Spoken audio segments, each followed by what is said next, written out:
സമയം വൈകിട്ട് 6 മണി കഴിഞ്ഞിട്ടുണ്ടാകും. കടലമ്മയുടെ ചെറിയ തിരമാല നീളമുക്കിയെ മെല്ലെ മെല്ലെ തീരത്ത് എത്തിച്ചുകൊണ്ടിരുന്നു. ലൈഫ് ഗാർഡ്, സാഹസിക നീന്തൽ താരം ഡോൾഫിൻ രതീഷ് നീളമുഖിക്ക് സുരക്ഷയൊരുക്കി.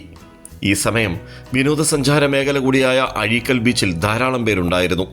അപൂർവ കടൽ പക്ഷിയെ കാണാനും ഒന്ന് തൊടാനും. ബീച്ചിൽ വന്നായിരുന്നു. ഇവിടെ അഴീക്കൽ ബീച്ചിൽ വന്നപ്പോൾ ഇതിങ്ങനെ വന്ന് ഇവിടെ ഇരിപ്പുണ്ട്. അപ്പോൾ ഇത് എപ്പോഴും ഒന്നും ഇങ്ങനെ വന്ന് ഇരിക്കാറില്ല. വിശ്രമിക്കാനും അതേ കണക്ക് ബ്രീഡിങ് ടൈമിലും മാത്രമേ ഇതിങ്ങനെ വന്നിരിക്കാറുള്ളൂ. പക്ഷെ ആരെയും അത് അങ്ങനെ എല്ലാവരും അടുത്തൊക്കെ വന്ന് നിൽക്കുന്നെങ്കിലും അതങ്ങനെ ആ ഒരു പ്രശ്നമൊന്നും ഉണ്ടാക്കുന്നില്ല.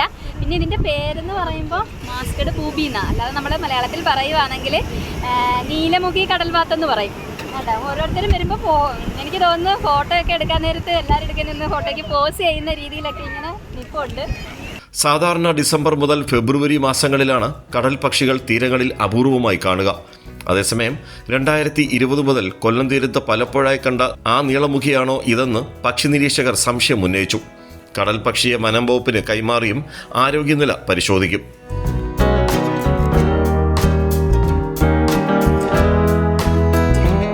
രാജ്കുമാർ, കൈരളി ന്യൂസ്, കൊല്ലം.